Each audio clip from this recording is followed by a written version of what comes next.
Steven et les Steven.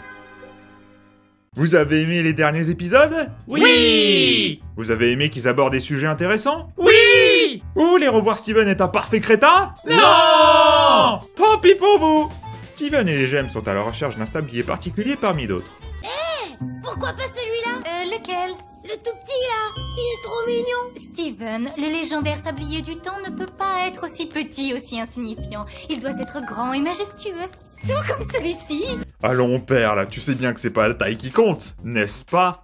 Enfin bon, comme d'habitude, pas de contexte sur leur venue ici ou sur quoi que ce soit sur cet endroit ou ce fameux sablier. Démerdez-vous, comme d'habitude.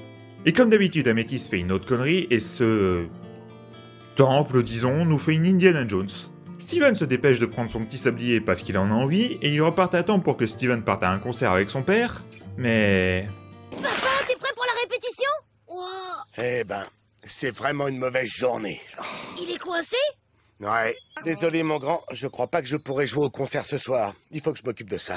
Tu vas pas faire le concert en plein air? Mais enfin, toute la ville sera là. Steven, ça représente que 15 personnes. Je viendrai la prochaine fois, je te le promets. Qu'est-ce qui empêche le père d'Octave d'attendre au moins le lendemain pour son bateau? Il a peur qu'il s'enfuit? Et puis c'est tout de même un peu triste pour Steven. Il a l'habitude de passer une grande partie de son temps avec les gemmes. Et là, il allait sûrement être avec son père pour un joli moment père-fils, et ça lui est retiré. Ça fait un petit pincement au cœur, je trouve. Et ils rebroussent à leur chemin. Qu'il est bête ce bateau de s'être coincé. J'aurais voulu être là pour dire à mon père qu'il était trop gros pour le lave-auto. Ouais, c'est bon. Continuez comme ça. Il devrait entrer sans problème. Qu'est-ce que... Oh, papa! Ah, il remonte le temps, il a pas l'air plus choqué que ça. À croire que vraiment, les trucs qui sortent de l'ordinaire, maintenant, ça le blase. Il comprend rapidement que c'est le sablier qui lui a fait remonter le temps. Et il prévient alors son père pour éviter que celui-ci ait des problèmes, mais la situation empire de manière gravissime. C'est un poil exagéré, mais ça reste un peu drôle à voir tellement c'est débile. Il remonte une nouvelle fois le temps. Comme ça, il devrait entrer sans problème. Qu'est-ce que... Oh, papa! Écoute, Steven dit à 2 minutes, il faut surtout pas chercher à changer le passé. Ça fait qu'empirer les choses. Oh non!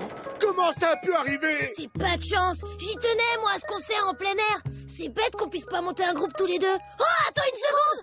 Oula, vous commencez à aller dans quelle direction avec votre scénario?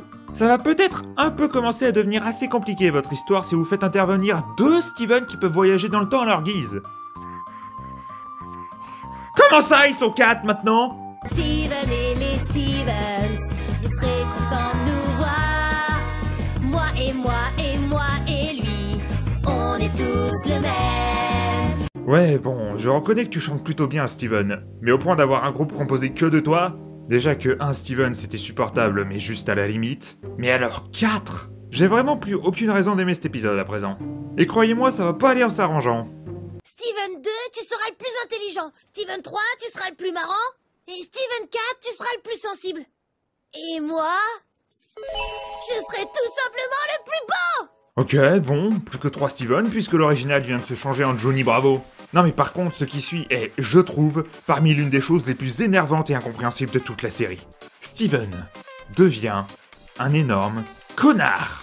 Il devient super exigeant avec les lui du passé et il les rabaisse même. Dites, si Steven 1 est le plus beau, est-ce que ça signifie que nous on est moches? Pas du tout. On est tous extrêmement séduisants. Venez, on va essayer de faire mannequin. Aucun de vous n'est aussi beau que moi. C'est moi le plus beau, les gars.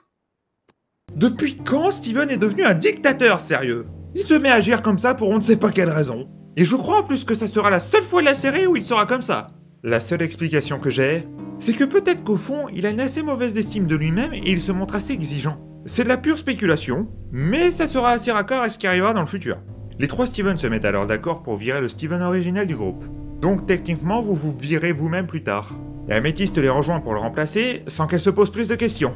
Fais un putain d'effort, Améthyste, sérieux! Et une idée vient alors à l'originel. Vous pouvez pas me virer du groupe. Je suis le premier Steven, le numéro 1. C'est moi qui vous ai créé. Oui, sans moi, vous n'êtes absolument rien. Hein? C'est ça la solution? Hein?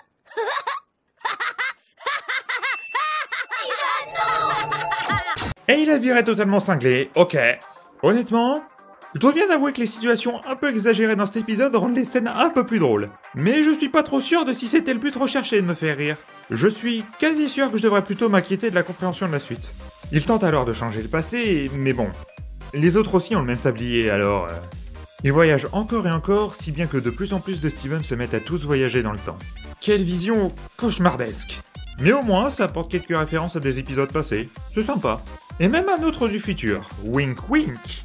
Même si ça veut dire que le sablier permet aussi de se téléporter ailleurs apparemment. En tout cas, ça le confirme puisqu'ils reviennent au début de l'épisode. Moi aussi, je veux prendre le mien! Steven! Je m'appelle Steven, bouge pas, toi! Donne-moi ce sablier, Steven. Attends, est-ce que tu es moi dans le futur? Dépêche-toi juste de me donner ce truc! M'oblige pas à me faire du mal, Steven! Donne-le-moi, je te dis! C'est quoi ton problème, Steven, à t'en prendre à toi-même, sérieux? Et puis tu pouvais pas juste remonter à avant votre arrivée, à toi et aux gemmes? J'aime les histoires de voyage dans le temps, mais jamais que cet épisode commence à me donner mal à la tête.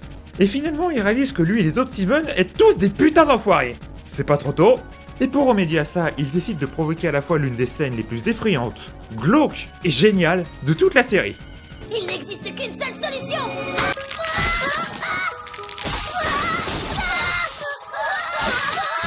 Steven, je t'en prie, faut que tu... Steven, papa peut pas jouer au concert avec toi. Le bateau est trop gros, tu dois trouver une autre solution. Je comprends pas du tout de quoi tu parles. Reste cool pour toujours, Steven. Arrivederci.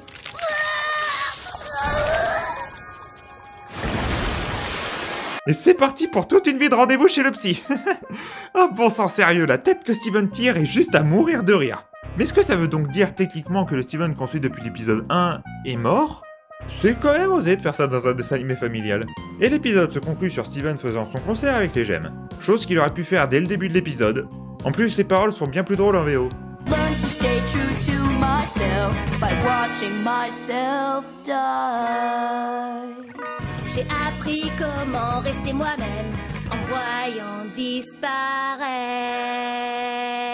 Bon, qu'est-ce qu'on peut dire de cet épisode? Bah c'était bien nul. Steven est devenu l'antagoniste de l'épisode alors que d'habitude, même s'il est insupportable, il est gentil comme tout et veut donner le sourire aux autres. C'est vraiment dérangeant de le voir comme ça, je trouve. Mais l'épisode est en partie sauvé par toutes ces scènes plutôt drôles. Même si je suis persuadé que c'était pas le but de base. Donc... allez, disons que ça fait partie des meilleurs mauvais épisodes. Steven et les gemmes de cristal, vous serez contents de nous voir. J'ai accidentellement créé des variantes à mon histoire. Oh, c'est incroyable, j'arrive pas à croire à quel point je suis ennuyeux. Même lui le reconnaît.